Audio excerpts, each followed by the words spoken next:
Donc dans cette vidéo qui est consacrée à la première séance de TP du module base des systèmes embarqués, nous allons nous intéresser à la simulation sous microvision, c'est-à-dire comment euh, faire en sorte qu'on va pouvoir vérifier le fonctionnement de notre dispositif uniquement en simulation. Donc on va aller maintenant dans notre projet. Donc, on avait fait une vidéo où je vous avais montré comment redémarrer Microvision et comment insérer le fichier source qu'on vous a donné. Donc, je vais moi remplacer ce fichier source qu'on vous a donné par un fichier sur lequel j'ai travaillé. À chaque fois, je me trompe. Add existing, voilà. Il s'appelle demo2. Alors, je vais enlever le fichier source d'origine. Donc je vais le laisser dans le projet, je vais simplement le décocher. Donc je peux toujours l'éditer, mais il sera pas compilé. Donc ce fichier démo, il contient mon code, donc vous voyez qu'il contient pas mal de petites choses, hein. Ça correspond au code qu'on doit réaliser pour faire l'exercice. Donc là, ce code, il correspond vous avez tous des exercices différents, mais qui sont tous construits sur la même architecture. Donc ça correspond à un des exercices qui vous sont donnés. Je vais le compiler. Donc au passage, petite remarque, pas d'erreur, pas de warning. Attention, ne considérez pas que si vous avez des warnings, vous pouvez vous dispenser de vous poser des questions à leur sujet, hein. Il y a des warnings qui ne sont pas gênants et il y a d'autres warnings qui vont faire que votre code ne fonctionnera absolument pas. Voilà, donc là maintenant on est dans la situation où on veut tester notre code.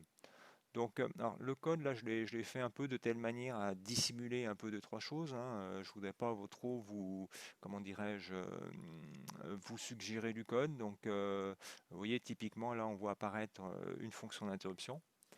Euh, donc, dans cette fonction d'interruption, je n'y ai pas placé directement les actions, j'ai simplement fait un appel d'une autre fonction.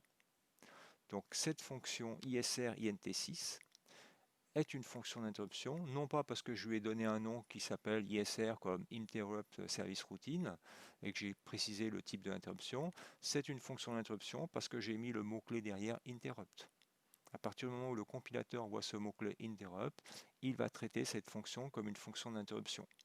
Donc son boulot, ça va être effectivement comment dire, de compléter le- la table de vecteurs d'interruption. Donc c'est le compilateur qui va se charger de tout ça.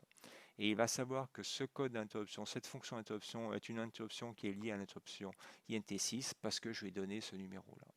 Donc pourquoi 18? Je vous laisserai un peu chercher dans la documentation.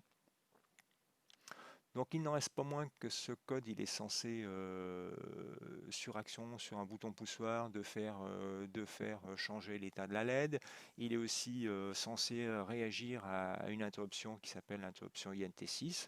Donc l'objectif de la simulation, c'est de vérifier tout ça. En plus, dans une phase de démarrage, on est censé faire clignoter la LED. On vous spécifie des durées. Il va falloir aussi vérifier que le code qui est réalisé fait bien clignoter la LED avec les durées demandées. Alors, toute petite remarque avant de commencer, parce que c'est un risque d'erreur possible. Donc ce que je vous conseille de faire, c'est au niveau de la configuration du projet, au niveau même de la configuration du compilateur, c'est de choisir un niveau d'optimisation du code le plus bas possible. C'est le niveau 0. Ça, je dirais, ça évite quelques petites interrogations au moment du débugage. Donc, encore une fois, si vous voulez être tranquille, si vous voulez pas avoir de soucis au débugage, etc., pour les TP, restez bien toujours avec un niveau d'optimisation minimum. Voilà, ceci étant dit, maintenant je vais tester mon code. Donc là, je vais lancer, je vais passer en mode simulation. Donc on vérifie encore une fois, on vérifie bien qu'on est en simulation. Donc je regarde l'onglet debug, j'ai bien coché la case Use Simulator. Voilà, donc je bascule en mode simulation. Donc là, à ce stade, effectivement, je peux être tenté, je fais un run, et, le simulateur exécute le code, mais effectivement, à ce stade, je ne vois strictement rien. Donc on avait appris en TP qu'on pouvait éventuellement placer des points d'arrêt. Donc je peux effectivement le faire, hein. Je place des points d'arrêt ici, je fais un reset et j'exécute. Là, effectivement, je constate que je passe sur les points d'arrêt, mais sinon, je ne vois pas grand-chose d'autre. Vous voyez, quand je reclique, je vois bien que visiblement, j'exécute en continu cette phase usage. Donc comment faire pour essayer d'aller de voir un peu plus de choses? Donc on sait que par exemple qu'on manipule, on a une variable qui va s'appeler LED, hein, qui correspond à le port. Donc dans l'exercice, on vous dit que la LED est connectée sur le port P1.6. Donc vous allez sans doute créer une variable de type sbit que vous allez appeler LED ou autre chose qui va vous permettre de pouvoir facilement mettre à 1 cette sortie du port ou la mettre à 0 et de manière ainsi à allumer ou éteindre la LED. Donc on a une variable de type LED, donc on peut éventuellement, on va la mettre dans ce qu'on appelle les watch et éventuellement on va pouvoir visualiser l'état de cette LED. Ça correspond à la visualisation du bit 6 du port 1. Donc on va exécuter. Je fais un reset. Donc à ce stade, la LED est à 1. Effectivement, là, on voit qu'elle est passée à 0, visiblement juste avant le démarrage. Et là, elle est toujours à 0. Donc effectivement, on voit quand même pas grand-chose. On pourrait quand même rentrer un tout petit peu. Donc je vais aller voir dans la phase de démarrage. Je vous montre un peu le code que j'ai réalisé. Il n'y a rien de bien surprenant, hein. C'est un code qui doit faire clignoter une LED. Donc il y a des instructions, des lignes de code qui changent l'état de la LED. Et là, entre les deux, il y a des temporisations. Donc je vais mettre des points d'arrêt ici, ici, à chaque fois que je manipule la variable LED. Voilà, je fais un reset, j'exécute, je rentre dans ma phase démarrage. Et si je regarde l'état de ma variable LED, je vais bien voir qu'effectivement, elle varie au cours du temps. À chaque point d'arrêt, elle varie, ce qui est normal, puisqu'à chaque fois, on change l'état de la LED. Par contre, à ce stade, effectivement, on peut se poser la question, mais est-ce que ma durée est bonne? Donc, on a aussi accès, hein, en mode de simulation à un compteur de temps et à un compteur de nombre de cycles processeurs. Donc vous voyez que là on a une valeur en secondes de 64 et des poussières. Donc peut-être là ça va nous donner des indications sur le temps. Donc je vais faire un reset. Voilà, je vais me positionner ici. Voilà. Donc là je suis prêt à exécuter cette instruction là. Donc je suis prêt à mettre à 1 ma LED. Si je regarde mon compteur de secondes, là je suis à on est à 383 microsecondes. On a exécuté. Donc je vais le noter dans un coin. On est à 383 microsecondes. Zut. Voilà. Et puis bon. Là, vous voyez, hein, je rentre dans la fonction delay. Donc on voit que petit à petit le temps s'incrémente. Je fais un run de nouveau. Et j'arrive ici. Donc là, je vois effectivement 0,1 seconde. Donc visiblement, on va considérer que le temps pour manipuler les LED il est très très faible, parce que c'est en gros une instruction assembleur. Par contre, tout le temps qui s'est écoulé, donc 0,1 seconde moins 383 microsecondes, ça correspond grosso modo au temps d'exécution de cette fonction delay. Donc visiblement, cette fonction delay, elle dure à peu près 0,1 seconde, et comme il y a un passage de paramètres de 10, on peut penser que le delay que j'ai créé, c'est une fonction qui s'exécute et qui prend 10 millisecondes pour s'exécuter. Donc vous voyez que déjà avec ce dispositif, on peut déjà vérifier les temps. Il n'en reste pas moins qu'on a un bouton poussoir. On est censé appuyer sur un bouton poussoir pour provoquer différentes actions. Donc là, à ce stade, on n'a pas cette possibilité-là. On ne voit pas trop comment on peut faire. Autre chose, on a aussi un programme d'interruption. Donc on peut aussi se poser la question, est-ce que je rentre actuellement dans l'interruption? Je peux mettre un point d'arrêt dessus. Donc là, je vais virer tous mes autres points d'arrêt, sinon je vais à chaque fois tomber dessus. Voilà, j'exécute. Voilà, je vais enlever aussi tous ces points d'arrêt. Enfin, je vais lancer mon exécution. Là, je bascule. Là, je parcours ma phase démarrage. Et là, vous voyez, ça s'exécute. Par contre, visiblement, je ne rentre jamais, je ne m'arrête jamais. Donc visiblement, à ce stade, j'ai mis un point d'arrêt dans mon programme d'interruption. Visiblement, je ne rentre jamais d'interruption. Donc on peut se poser la question, est-ce que j'ai mis en place correctement mon mécanisme d'interruption? Donc là, pour ce faire, au niveau du debugger, hein, de la simulation, on peut visualiser l'état de tous nos périphériques, et notamment la gestion des interruptions. J'ouvre cette fenêtre, et là, j'ai l'information qui est relative à toutes les sources possibles d'interruption. En gros, on me dit, bah, pour cette source d'interruption INT0, si je regarde la colonne ENA, comme Enable, là, elle n'est pas autorisée. Donc, je n'ai pas d'autorisation sur l'interruption INT0. Et si je parcours tout mon tableau, je constate que j'ai une interruption qui est autorisée, c'est l'interruption INT6. Donc, j'ai mis en place le mécanisme d'interruption. Hein, je suis prêt à éventuellement produire une interruption, à condition, bien sûr, que j'ai un événement extérieur qui provoque cette demande d'interruption.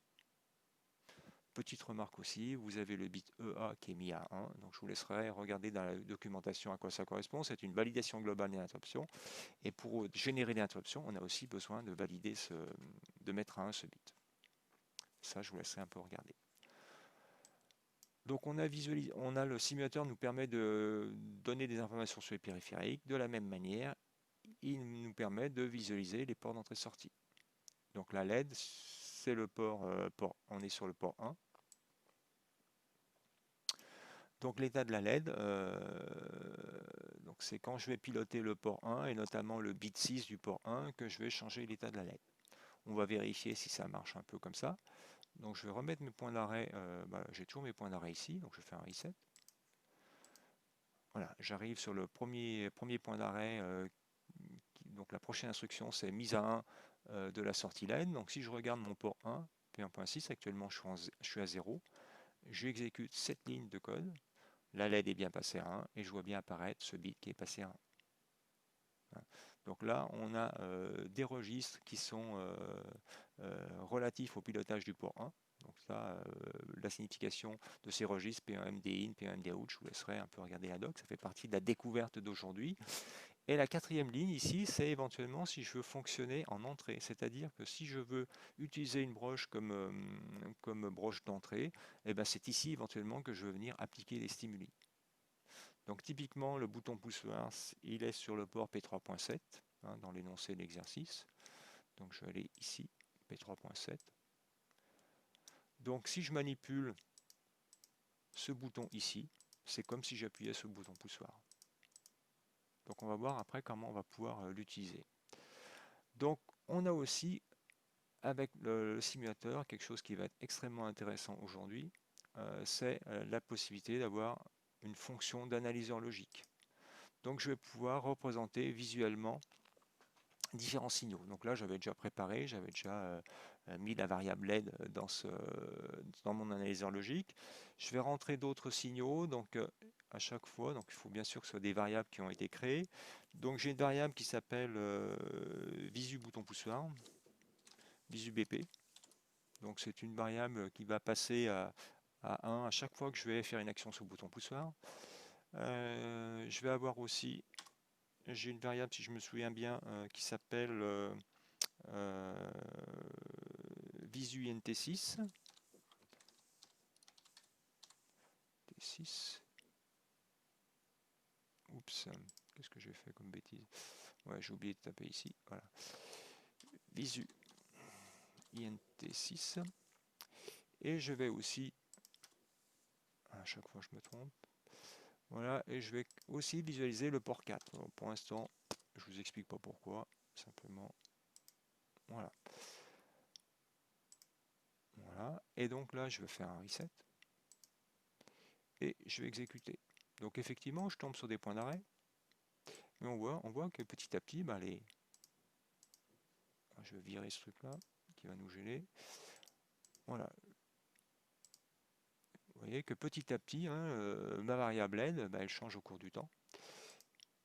Voilà, là j'arrive à la fin de ma phase démarrage, et vous voyez que là maintenant je suis en pleine exécution, et c'est déjà passé 30 secondes de temps d'exécution, je peux arrêter, et maintenant je peux visualiser mes signaux tranquillement. Donc je vois bien apparaître ici, correspond à ma phase démarrage, et je peux aller mesurer les temps. Donc typiquement, si je veux connaître la durée de mise à 1 de la LED, je suis à 1,76 secondes, et là je suis à 1,86. Voilà, 1,76, 1,86, donc il s'est bien passé 100 millisecondes. Et je peux aussi mesurer bien sûr les temps entre deux, 0,98 et ici 1,76. Donc ça me permet, par rapport au cahier des charges qui vous a été posé, de vérifier qu'effectivement les durées qui sont spécifiées correspondent bien à celles qui sont obtenues. Ou plutôt celles qui sont obtenues correspondent bien à celles qui ont été spécifiées. Voilà. Et ensuite, bon, là ça tourne. On va relancer, on va faire un run. Là, ça tourne en continu. Là, éventuellement, je vais pouvoir agir sur mon bouton poussoir, éventuellement, voir changer des choses ici. Donc, mon bouton poussoir, c'était le P3.7. Je vous ai dit, c'était cela. Voilà, j'appuie ici. Là, il ne se passe pas grand-chose. On n'a pas vu grand-chose, on va l'arrêter. Voilà. Vous voyez que, bon, là, le problème, c'est qu'on ne l'a pas vu apparaître parce qu'on était hors fenêtre. Je vais relancer pour vous montrer que ça marche. Voilà, là, je clique sur le bouton poussoir et je change bien l'état de la LED. Donc, visiblement, en fonction de ce qui est... Voilà. Donc, visiblement, à chaque fois que j'appuie, l'appui et le relâcher du bouton poussoir produisent bien quelque chose au niveau de la LED. Je vais l'arrêter. Donc, qu'est-ce qu'on peut voir aussi? Vous voyez que j'avais fait afficher P4. On voit que P4, il y a visiblement une toute petite impulsion qui est générée. Donc, elle est très très fine. Voilà, on a une toute petite impulsion qui a été générée sur P4. Alors, là, pourquoi je visualise un P4? C'est un registre qui n'est pas accessible bit à bit. Donc, je ne peux pas avoir une variable qui correspond simplement à un bit de ce registre P4. Donc, je suis obligé de visualiser le registre dans sa totalité. À la différence de LED qui est sur le port P1, P1 étant accessible bit à bit, donc je peux avoir une variable de type LED. Donc vous voyez que là on peut vraiment vérifier les choses. On va regarder l'interruption aussi pendant qu'on y est. Voilà, donc là ça s'exécute. L'interruption, alors bon, si vous cherchez un peu un log, vous allez voir qu'on est sur le bit P3.6. Voilà, donc théoriquement. Voilà, et vous voyez que j'avais pas fait gaffe, j'avais un point d'arrêt sur mon programme d'interruption. Voilà, le fait d'avoir cliqué sur l'entrée P3.6 qui correspond à l'entrée d'interruption INT6, je suis venu me mettre dans le programme d'interruption. Là, je vais relancer l'exécution. Il s'exécute, je vais recliquer de nouveau, et vous voyez que là, je suis de nouveau rentré dans le programme d'interruption. J'enlève mon point d'arrêt, j'exécute. Voilà, il faut que je décale mon curseur. Hop. Ouais, j'ai une mauvaise échelle. Je vois plus rien. Voilà, ça va être comme ça. Voilà, ça s'exécute. Donc ça, c'est le bouton poussoir. À chaque fois que... Voilà, et ça, c'est l'interruption. Voilà, donc après, une fois que... Bon, effectivement, parfois ça sort, ça sort du cadre, donc après, on peut très bien arrêter et vérifier, effectivement, les durées, si elles sont bonnes ou pas. Voilà, donc on a fait un rapide petit tour au niveau des possibilités. Je voulais surtout vous montrer l'analyseur logique parce que c'est l'élément, le dispositif indispensable qui vous permet de vérifier que votre séquencement de signaux à produire correspond bien à ce qui a été demandé. Et ça permet d'obtenir quasiment pour ce TP les mêmes résultats que ce qu'on pourrait faire en salle avec un oscilloscope. Voilà, c'est tout pour l'instant. Donc, si vous avez bien pris le temps de regarder cette vidéo, vous devriez ensuite, pendant ce TP, être beaucoup plus au point pour simuler votre dispositif.